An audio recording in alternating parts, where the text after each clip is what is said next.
नमस्कार मित्रांनो, मी प्रथमेश इसळ, आपला सर्वांचा लाडका कृषी मित्र आपल्याला घेऊन आलो आहे खरीप नियोजनाअंतर्गत सोयाबीन शेती शाळा या विषयावर आज आपण व्हिडिओ बनवणार आहोत। मित्रांनो, जसे की आपण बघत असाल, खरीप हंगाम हा अगदी सुरू होण्याच्या मार्गावर आला आहे।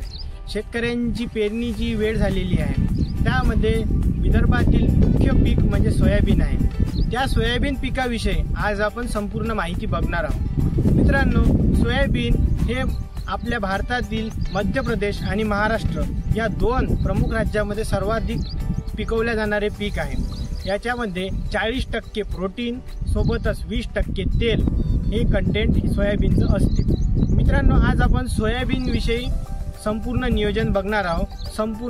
आपण सर्वप्रथमतः सोयाबीनचे वाण बघणार आहोत। मित्रांनो, सोयाबीनचे वाण हे मुख्यतः 3 कालावधीमध्ये विभागले गेलेले आहे। लवकर येणारे, मध्यम कालावधीचे आणि लेट। लवकर येणाऱ्या वाणामध्ये आपण जसे की JS 9305, JS 9505, ग्रीन गोल्ड 3344 लवकर येणारे वाण हे आहेत।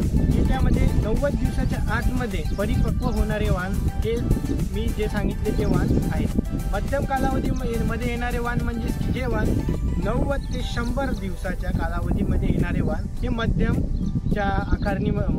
कालावधीमध्ये येणाऱ्या वाणामध्ये मोडते। त्याच्यामध्ये आपल्या सर्वांचे आवडते JS 335, आता नुकतेच आलेले फुले किमया, ज्यालाच आपण 753 असे म्हणतो, आणि जे सर्वाधिक यावर्षी ज्या वाणाचा क्रेज प्रचलित आहे ते वाण म्हणजे फुले दुर्वा 992, हे सुद्धा मध्यमच्या कालावधीमध्ये येणारे वाण आहे। सोबतच MAUS 612 हे सुद्धा मध्यम कालावधीत येणारे वाण आहे।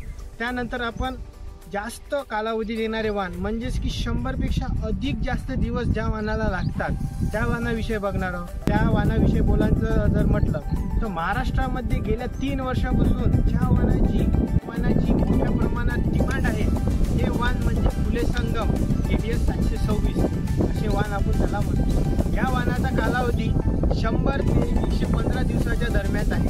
हे वाण अत्यंत उंच वाढणारे वाण असून याला शेंग आणि फलधारणा खूप मोठ्या प्रमाणात होत असते। जसे की आपण आता सोयाबीनच्या वाणाच्या येणाऱ्या कालावधीविषयी माहिती पाहिली, ज्यामध्ये लवकर येणारे, मध्यम येणारे, लेट येणारे वाण यावरती सविस्तर माहिती पाहिली। त्याच्यानंतर शेतकऱ्यांनी आपली जमिनीची पोत पाहून वाणाची निवड करणं हे अत्यंत महत्त्वाचे आहे। जमीन जर हलक्या स्वरूपाची असेल तर लवकर येणाऱ्या वाणाची लागवड केली पाहिजे।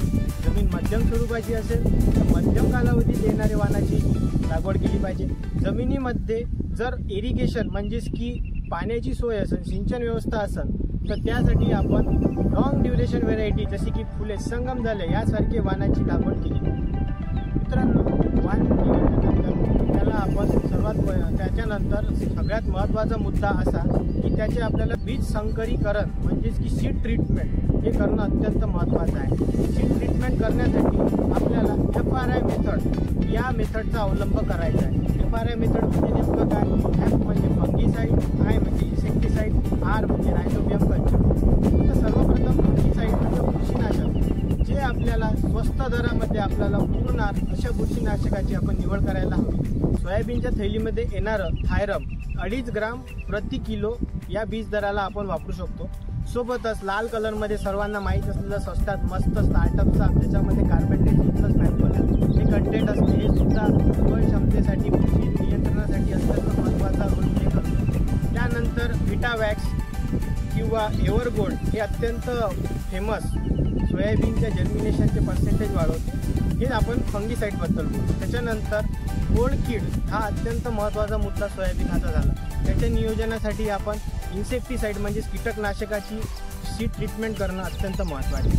त्याच्यामध्ये एकुलते एक केमिकल घटक असलं थायोमिथाक्झाम हे घटक असलेलं कोणत्याही कंपनीचं आपण हे कीटकनाशक 2 ते 4 ml हे झालं कीटकनाशकाबद्दल। त्याच्यानंतर आपण रायझोबियम कल्चरबद्दल पाहणार आहोत। रायझोबियम कल्चर याचा मुख्यतः रोल आपल्या सोयाबीनच्या पिकामध्ये सोयाबीनच्या जे नत्राची आवश्यकता असते ते परिपूर्णतः रायझोबियमद्वारे केले जाते। रायझोबियम हे सोयाबीनच्या मुळाच्या गाठीला असून नत्राची जे झाडाची नत्राची आवश्यकता आहे ते परिपूर्ण करते। या मेथडने जर आपण बीज प्रक्रिया केली तर हमखास आपल्याला फायदा होईल, उगवण क्षमता वाढेल उत्पन्न सुद्धा वाढेल। त्याच्यानंतर आपलं सर्वात महत्त्वाचं नियोजन म्हणजे किती किलो वाण हे पेरायला हवं।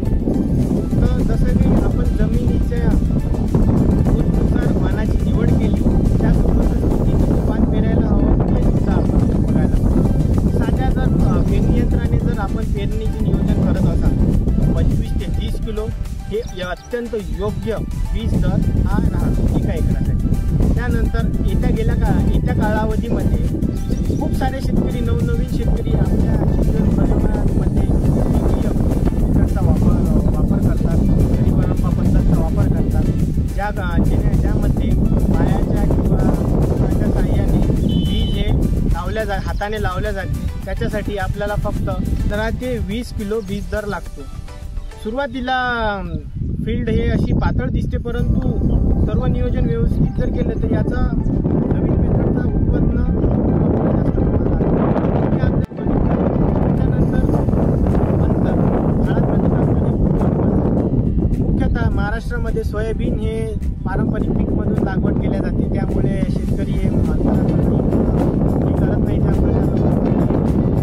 त्यामुळे आपल्याला योग्य अंतर राखणे 10 सेंटीमीटर हे सर्वात अत्यंत योग्य ट्रॅक्टरद्वारे पेरणीसाठी अंतर आहे।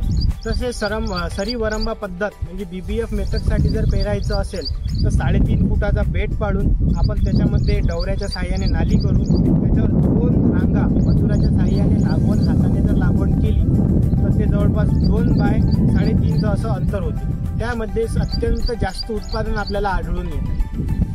ही झाली लागवडविषयी माहिती। त्याच्यानंतर आपण सोयाबीन निघाल्यानंतर कोणकोणती तणनाशके वापरायची याच्याबद्दल सुद्धा याच व्हिडिओमध्ये माहिती बघणार आहे। सोयाबीनमध्ये मुख्यतः 2 प्रकारचे तणनाशक आढळतात, एक प्री इमर्जन्स आणि पोस्ट इमर्जन्स। याचा म्हणणं की पेरणी झाल्या जे तणनाशकाचा वापर केला जातो म्हणजे उगवणी पूर्ण जो वापर केला जातो त्याला प्री इमर्जन्स असे म्हणतात। तसेच सोयाबीनचा कालावधी 15 ते 25 दिवसाच्या रेंजमध्ये जी सोयाबीनची निघाल्यानंतर कालावधी राहतो त्याला आपण पोस्ट इमर्जन्स म्हणजे उगवणी नंतरचं तणनाशक असे म्हणतो। प्री इमर्जन्समध्ये आपल्याला जसं काही माहीत आहे स्ट्रॉंग आर्म, FMCचं अथॉरिटी ही तर फेमस तणनाशके आहे। पोस्ट इमर्जन्समध्ये जर बघायचं असेल तर त्याच्यासाठी आपण UPL कंपनीचं आयरिस हे अत्यंत चांगले रिझल्ट त्याचे आढळून आले आहे।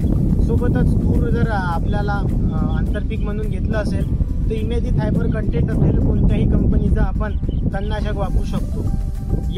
या व्यतिरिक्त तूरमध्ये गॅलेक्सी FMC कंपनीच्या गॅलेक्सी याचे अत्यंत उत्तम रिझल्ट आपल्याला आपल्या फील्डवर आढळून आलेले आहे। हे झालं तणनाशकाविषयाबद्दल बोलायची माहिती। पण सोयाबीन पिकातील खत व्यवस्थापन हे अत्यंत महत्त्वाचे आहे। सोयाबीनचं पुस्तकी खत व्यवस्थापन हे 20, 40, 30 असं आहे। त्याच्यामध्ये NPK, N म्हणजेच की नायट्रोजन 30, P म्हणजे फॉस्फरस 40, K म्हणजे पोटॅश 30%, हे असं खत व्यवस्थापन आहे। पण सोयाबीन हे तेलवर्गीय वाण आहे ज्याच्यामध्ये प्रथिनासोबत तेलाचे सुद्धा प्रमाण आढळते। तेलाच्या वाढीसाठी आपल्याला सल्फरयुक्त खताचा वापर करणं अत्यंत आवश्यक आहे। त्यासाठी आपण वेगवेगळे नियोजन करू शकतो। मार्केटमध्ये अवेलेबल जसं की जास्तीत जास्त शेतकरी 20-20-0-13 या खताचा वापर करतात, परंतु पोटॅश त्यामध्ये 0 आहे। 0 असल्यामुळे त्यांना पुढे शेंगा भरताना पोटॅशची गरज पूर्णपणे झाडाची भासत नाही, ज्याच्यामुळे हे अपेक्षित उत्पादन येत नाही। हे आपल्याला आढळून आले आहे। त्याच्यासाठी आपण 10-26-26 एकरी 1 पोतं त्याच्यासोबत 5 किलो सल्फर हे कॉम्बिनेशन एकदम व्यवस्थितरित्या आपल्या सोयाबीन पिकासाठी आहे। हे आपण खताविषयी बोललो। सोयाबीनच्या संपूर्ण पीक माहितीसाठी आमच्या चॅनलला सबस्क्राईब करा। आम्ही सोयाबीनचे संपूर्ण आपल्याला फवारणी व्यवस्थापन, तण व्यवस्थापन, उत्पन्न वाढीचे व्यवस्थापन सगळे व्यवस्थापन आपल्याला आपल्या चॅनलवर कळवण्यात येईल। यासाठी आम्हाला सबस्क्राईब करा आणि बेल आयकॉनला दाबणं विसरू नका आणि आपल्या मित्रांना व्हिडिओ शेअर करणं मात्र विसरू नका। धन्यवाद।